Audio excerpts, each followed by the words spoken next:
Assalamualaikum warahmatullahi wabarakatuh. Salam sejahtera buat pemirsa Warta Kota. Bersama kami di acara Podcast Bogor San Mori, DPRD Kabupaten Bogor. Di samping saya ada tokoh masyarakat Bogor Timur, Kang Pak Haji Adi Suwardi. Dan saya sendiri bersama HD, Hari-Hari Dodi Wenaken. Pak Haji, Assalamualaikum. Waalaikumsalam. Kita salam San Mori dulu nih. Oke, salam San Mori. Wang. Iya. Oke, ternyata Pak Haji memang top nih. Dulunya suka wang. Pemirsa Warta Kota, Pak Haji Adi Suwardi ini tokoh masyarakat di Bogor Timur. Beliau juga seorang wakil Ketua Komisi 2 DPRD Kabupaten Bogor. Kiprahnya dalam membangun Kabupaten Bogor sudah tidak usah ditanyakan lagi. Beliau sudah mumpuni di sini. Nah, ingin tahu lebih jauh tentang siapa Pak Haji Suwardi? Mari kita korek-korek. Pak Haji, wah, ini pemirsa Warta Kota perlu kenal nih Bang Pak Haji nih. Kayaknya kalau nggak sah nih kalau nggak dibuka maskernya nih. Biar lebih sempurna ya. Iya. Biar kelihatan wajah jeleknya apa cakep nih. Kayaknya dulu ganteng nih Pak Haji nih. Pak Haji, ya. Dulu itu aslinya dari mana sih Pak Haji? Asli, saya asli Bogor. Oh, asli Bogor? Asli Bogor, tinggal di Kampung Cicadas, Kecamatan Gunung Putri, Kabupaten Bogor. Cicadas itu dari dulu ya namanya Cicadas? Asli Cicadas, iya. Pemirsa tahu nggak tanggalnya sama tahunnya? Kalau dari usianya sih udah nggak usah tapi pengen tahu tanggal berapa nih Pak Haji, tahun berapa nih lahirnya? Kelahiran Januari tahun 60. Oh, 60. Ih, sama dong sama saya, Capricorn. Capricorn ya? Ya. Pak Haji mungkin bisa cerita nih, dahulunya Pak Haji itu kayak gimana sih? Waktu masa kecilnya itu? Dari SD, SMP, SMA. Kalau saya memang asli Bogor dan tinggal Cicadas sampai hari ini. Dari mulai SD Cicadas, SMP di Cibinong, SMA juga di Cibinong, dan lulus SMA itu tahun 79. Wih, jauh. 79, ya, udah lahir. Dan sempat terakhir kuliah di Fakultas Ekonomi Ibnu Khaldun Bogor. Oh, deket atuh. Ya. Sama rumah saya. Dekat ya? Nggak jauh-jauh ternyata dunia. Dan memang sebelumnya saya kesehariannya di dalam, sebelum di Dewan ya, saya dari tahun 98 sampai 2007 jadi kepala desa, dilanjut Kepala Desa Cicadas? ya, kepala desa Cicadas, dilanjut sampai ke 2013, berakhir 2 periode. Nah, itu berakhir di bulan April 2013. 2014 masuk calon anggota Dewan dari Partai Gerindra. Mantap. Dan alhamdulillah di Partai Gerindra hari ini periode yang kedua. Periode yang kedua. Periode yang kedua. Periode yang kedua. Dan saat ini oleh pimpinan dipercaya berikan kepercayaan untuk jadi wakil ketua Komisi 2 Kabupaten Bogor. Wah, keren. Gitu. Tapi kalau kita nggak tahu dulunya, Pak Haji ini suka bandel nggak ya dulu waktu kecil? Pak Haji bisa ceritakan masa kecilnya dulu. Apa sih yang kenangan Pak Haji ingat waktu kecil itu? Ya, masa kecil itu memang selalu manja dengan orang tua ya. Saya sangat, karena saya anak bontot dari 9 bersaudara. Saya bontot, saya ya kata orang katanya terlalu dimanja lah gitu ya. Jadi sangat dekat dengan orang tua, sama bapak sama ibu. Sama ibu, terlebih pada saat tahun 76 waktu itu mau ke Tanah Suci, saya ditinggalkan ke Tanah Suci sampai nangis-nangis gitu. Oh gitu. Berapa hari Pak Haji? Nangis-nangis gitu. Ya itulah memang kedekatan dan keseharian saya memang kebetulan orang tua saya pengusaha. Saya suka bantu-bantu orang tua. Di samping pengusaha juga memang dia pejuang 45 ya, pejuang veteran sampai meninggalnya pun mendapatkan masih perhatian dari pemerintah. Ternyata Pak Haji anaknya pejuang loh. Iya. Waduh. Jadi di darah saya ini mengalir. Wah, anak pejuang. Anak pejuang. Wah, keren, merdeka. Berkat ayah beliau Dan kita saya bisa pun merdeka. menggeluti bersama-sama sesuai dengan orang tua. Veterannya saya di Pepulda Pancamarga. Pernah jadi ketua ranting Gunung Putri, jadi wakil ketua cabang Kabupaten Bogor, dan pernah jadi Dewan Paripurna Kabupaten Bogor. Dan hari ini pun saya masih masuk di dalam Dewan Paripurna PPM Kabupaten Bogor. Keren, organisasinya mantap. Itulah semangat. Semangat ya. Semangat. Pak Haji, apa yang Pak Haji kenang dari orang tua? Titip pesan yang paling menggelitik, bukan menggelitik ya, paling menyentuh. Dua kata-kata. Yang pertama, jangan pernah melupakan jasa orang lain. Oke. Yang kedua, jaga dan tepati apa yang diucapkan. Oh, harus amanah. Amanah. Cocok nih jadi Dengan pemimpin. ketakwaan. Wah, luar biasa. Dua itu titip pesan. Sehingga saya sangat hati-hati kapan kita berbicara membuat janji, dan kita selalu mengatakan bahwa kalau ini bukan hak kita, ya jangan pernah sekali-kali mengambil hak orang lain. Wah, ini prinsip hidup anggota dewan kita top banget nih. Ini yang selalu amanah. Ini yang dicari nih kayak gini nih. Ya sederhana lah. Iya. Gitu.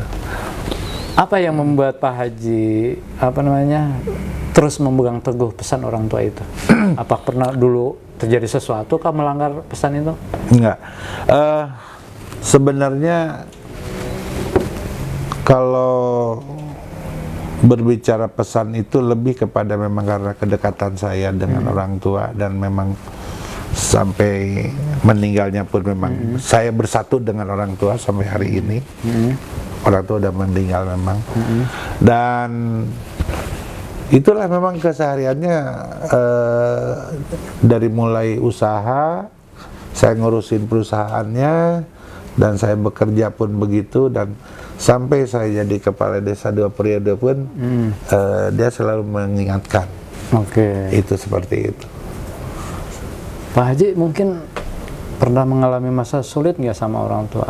Pas saat sulit itu apa yang Pak Haji kenang itu?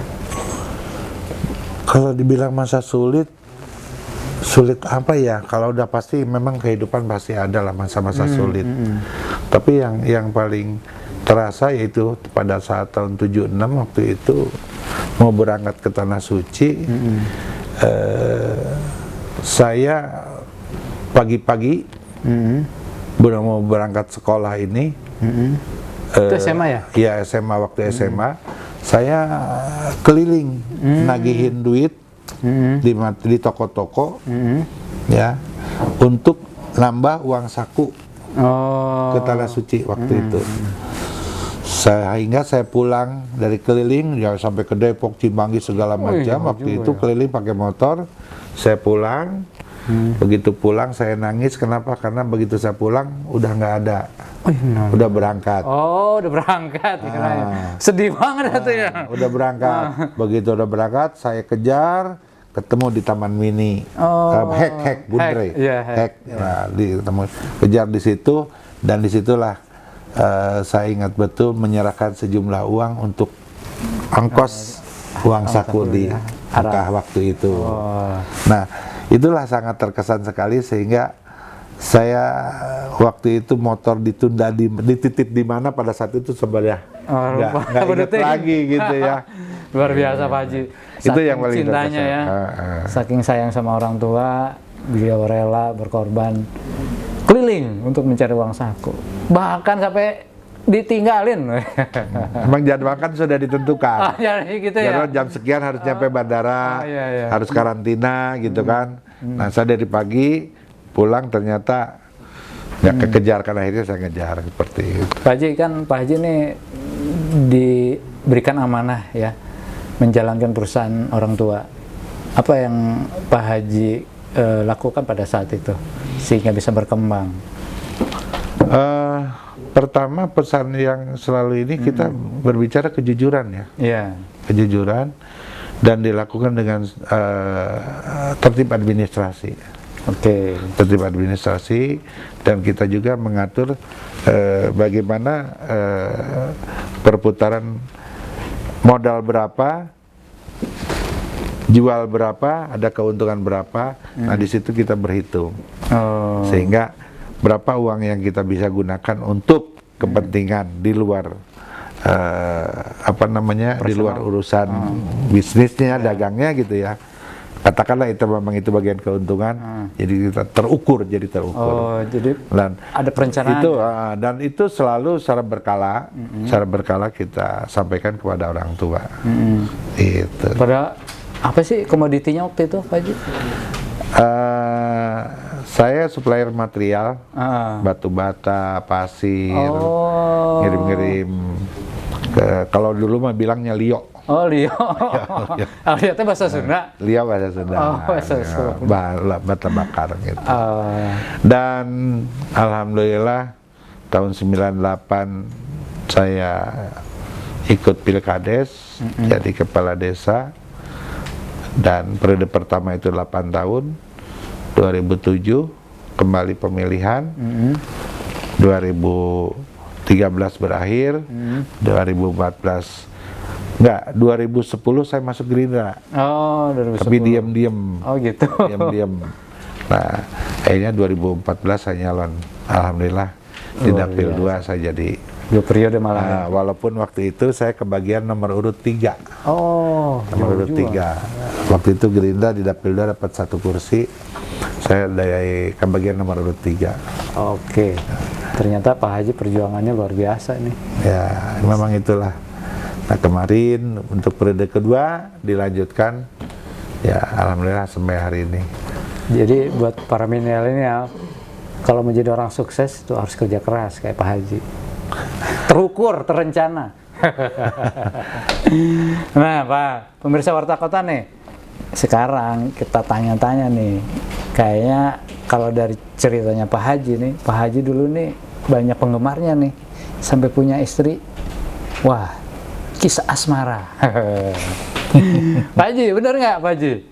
Kalau dulu banyak penggemarnya? Biasa aja. Oh, biasa aja. Biasa aja. Biasa aja, alhamdulillah.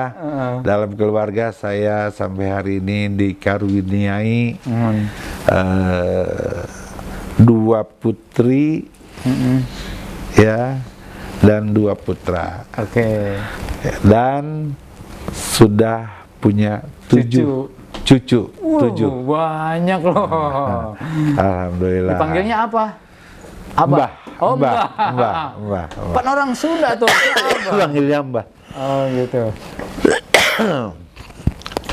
Dulu ceritanya gimana Pak Haji bisa ketemu istri? Ya, itu mah biasalah. Karena saya waktu itu kuliah, ya, karena itu satu kampus ya. Oh, di Ibnu Khaldun. Di Wika. Walaupun itu dia adik kelas. Oh. Adik kelas. Wah, senior sama junior nih. Adik kelas. Jauh adik kelasnya. Oh, gitu ya. Karena saya waktu itu kan program masih ada sarjana muda. Nah, saya di 8485 tuh selesai sarjana muda. Nah, terus masuk lagi 86 ya.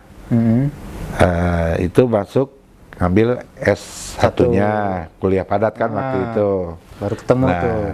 Ketemu di situ. Ketemunya di 86. Dulu Pak Haji jurusan apa sih? Ekonomi. Kalau istri? Ekonomi juga. Wah, sesama ekonom nih. Pantes dicocok. Apa yang membuat Pak Haji tertarik pada pandangan pertama waktu itu? Biasa aja. Oh, biasa aja. Aduh, Pak Haji ini susah juga dikoreknya. Biasa aja. Aduh. Biasa muda. Biasa. Oke. Nggak klop nih kalau kita nggak tahu nih hobi Pak Haji dulu nih. Pak Haji, hobinya apa sih Pak Haji? Kalau hobi saya olahraga. Olahraganya apa tuh?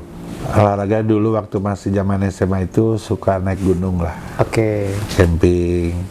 Di samping itu juga sepak bola ya. Olahraga sepak bola.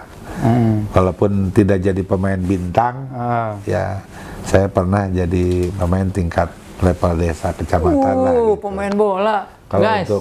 untuk bintang kabupaten baru cuma ikutan peserta aja gitu. Ngomong-ngomong idolanya dulu siapa? Pemain sepak bola? Banyak banget. Oh, banyak banget. Yang paling diidolakan? Kalau dengan saat-saat kita jadi penggemar ya, yaitu dengan untuk Piala Dunia si Maradona lah. Oh, Diego Armando Maradona. Kalau di Indonesia? Indonesia ini yaitu yang belakangan yang Iswadi Idris. Kalau yang waktu baru-baru kita mengenal namanya hobi lihat nonton bola tuh ke Senayan. Iswadi Idris. Iswadi Idris. Angkatan lama. Oke, Pak Haji, mungkin apa namanya ceritanya gimana sih bisa saya pengen jadi seorang politikus gitu, punya dapat ilham gitu, atau punya peristiwa yang bisa langsung menuju saya pengen jadi politikus gitu. Ini pertanyaan yang aku tunggu. Oh gitu. Begini, saya 14 tahun di desa, rasanya tidak merasa titik kepuasan anggaran dari kabupaten ke pemerintah desa Cicadas, khususnya pada saat itu. Sehingga saya ingin tahu seperti apa sih, gitu kan? Nah, karena semangat saya untuk jadi anggota dewan setelah jadi kepala desa hanya dua. Apa tuh Pak Haji? Satu, seperti apa sih anggaran kok susah amat ke desa? Kalau bukan karena kedekatan saya dengan Rahmat Yassin, ya periode kedua saya itu urusan program mungkin nggak jalan. Karena saya bagian daripada suksesi ya, waktu itu saya mendukung Rahmat Yassin lah, sehingga saya ada bukan kontrak politik lah, ada kesepakatan, sehingga alhamdulillah infrastruktur desa Cicadas antar desa ini terselesaikan di periode kedua saya tuh dengan Rahmat Yassin. Nah di situ pun saya tidak merasa puas. Kenapa? Karena industri di Cicadas ini perusahaan itu lebih dari 100 perusahaan. Iya. Nah itu satu yang ketidakpuasan, ingin tahu anggaran seperti apa. Itu yang pertama. Yang kedua sederhana, biar anak cucu saya mengenang mbah saya, bapak saya dulu pernah jadi kepala desa dan jadi dewan. Itu aja dua. Saya nggak pernah tahu itu gaji dewan berapa, terus bagaimana dan seterusnya nggak tahu. Nah sampai-sampai saya 2010 saya diskusi dengan beberapa tokoh ya yang ada di dewan, termasuk salah satunya dengan Pak Haji Iwan Setiawan, yang sekarang Pak Wabub, Wakil Bupati. Pak Wabub, Wakil Bupati. Saya waktu itu nggak tahu kalau saat itu dia pengurus Gerindra. Waktu itu, gitu. sebelumnya 2009. Tapi begitu belakangan tahu 2009 kalau dia sebagai dewan dari Gerindra. Nah akhirnya kita perdalam, akhirnya 2010 saya masuk anggota Partai Gerindra 2010 tuh, tapi diam-diam. Nah, gitu. Jadi begitu dibukanya setelah lepas dari kepala desa baru. Jadi Pak Haji ini jadi politikus untuk mengabdi kepada masyarakat karena ingin membangun desanya. Benar nggak Pak Haji? Insya Allah. Nah, sekarang apa yang didorong nih Pak Haji di desa tadi? Desa apa? Cicadas dan Bogor Timur nih. Mungkin dalam program Samisade mungkin itu masuk anggaran kah? kebetulan saya ada di Komisi 2 membidangi urusan pendapatan, termasuk ekonomi yang ada di Kabupaten Bogor lah. Yang pertama, udah pasti dengan suasana pandemik ini, bagaimana pemerintah pusat dan daerah ini bersinergi dengan para pengusaha untuk membangkitkan ekonomi. Itu pastinya itu. Bahkan saya sudah beberapa perusahaan saya dorong untuk lebih menggiatkan yang namanya UMKM melalui CSR. CSR atau yang mungkin kita sebut TJSL lah. Ya, sehingga bagaimana keberadaan perusahaan yang ada di sekitar, perusahaan warga itu yang ada di sekitar itu bisa menikmati lah. Nah, melalui salah satunya dari UMKM selain daripada memperhatikan tenaga kerja, pendidikan dan kesehatan seperti itu. Luar biasa. Sehingga saya berharap ke depan di samping masalah ekonomi membaik, infrastruktur juga kita tidak boleh ditinggalkan. Seperti itu. Sangat penting ya infrastruktur. Penting. Bagian dari akses pembangunan ya. Betul. Pak Haji nih ada yang lagi nih sekarang nih tentang biasa pemekaran. Pemekaran Bogor Timur nih. Pak Haji nih pasti jadi tokoh lagi di sana nih. Begini, kita sama-sama tahu tahapan pemekaran Bogor Timur ini berangkat memang dari keinginan dari seluruh masyarakat yang ada di 7 kecamatan. Ya, dimana saat itu saya ingat betul dari 2013 saya waktu masih di desa, ya, teman-teman presidium berkonsultasi, berdiskusi, yang sehingga sampai hari ini alhamdulillah sudah sampai ke tingkat provinsi dan kita tunggu dukungan dari pemerintah pusat untuk moratoriumnya dicabut, dan insya Allah DPRD provinsi, gubernur ini sudah mensupportnya dan secepatnya insya Allah sampai ke pusat, sehingga semangat yang dimiliki oleh teman-teman presidium yang warga Bogor Timur ini bisa terlaksana, dan sejalan dengan itu moratoriumnya juga akan dicabut. Nah, itu kembali kepada pemerintah, dalam hal ini presiden, dan mudah-mudahan semuanya bisa berjalan dengan baik. Nah, kalaupun katanya nggak ada anggaran, itu mah tergantung niatan para pemimpin yang di atas lah. Mau serius apa tidak ngurusin masyarakat khususnya yang ada di Kabupaten Bogor, di wilayah Bogor Timur. Kalau dia betul-betul memperhatikan bagaimana untuk kemajuan Kabupaten Bogor khususnya di Bogor Timur, apa sulitnya sih? Berapa potensi yang dimiliki oleh Bogor Timur? Itu signifikan sekali. Artinya kalau memang mereka menganggap katanya ada indikasi anggaran tidak tersedia, itu mah kamu plase kalau menurut saya. Dia mau serius apa enggak itu saja. Tuh, ini pesan buat ketegasannya seperti pemerintah ya. Iya. Yang penting mekanisme ditempuh, tentunya bukan Kabupaten Bogor saja kan yang pemekaran itu. Banyak. Kalau tidak salah ada berapa? Ada Papua juga. Ratus gitu ya, berapa ratus kabupaten lah seluruh Indonesia ini saya nggak hafal. Tapi paling tidak Bogor Timur itu lebih siap dan lebih untuk jadi lebih Bogor Timur mandiri. Siap jadi daerah baru Kabupaten Bogor Timur. Bersama Pak Haji Suwardi. Demikian pemirsa wawancara kami bersama Pak Haji Adi Suwardi, tokoh masyarakat Bogor Timur dan Kabupaten Bogor. Beliau juga wakil Ketua Komisi 2 DPRD Kabupaten Bogor. Pak Haji, kita sudahi wawancara kita. Ya. Kita salam San Mori lagi. Oke? Salam. Ini masa lalu. Ya. Oke, pemirsa Kota, demikian wawancara kami. Wassalamualaikum warahmatullahi wabarakatuh. Waalaikumsalam warahmatullahi wabarakatuh. Jangan lupa subscribe ya.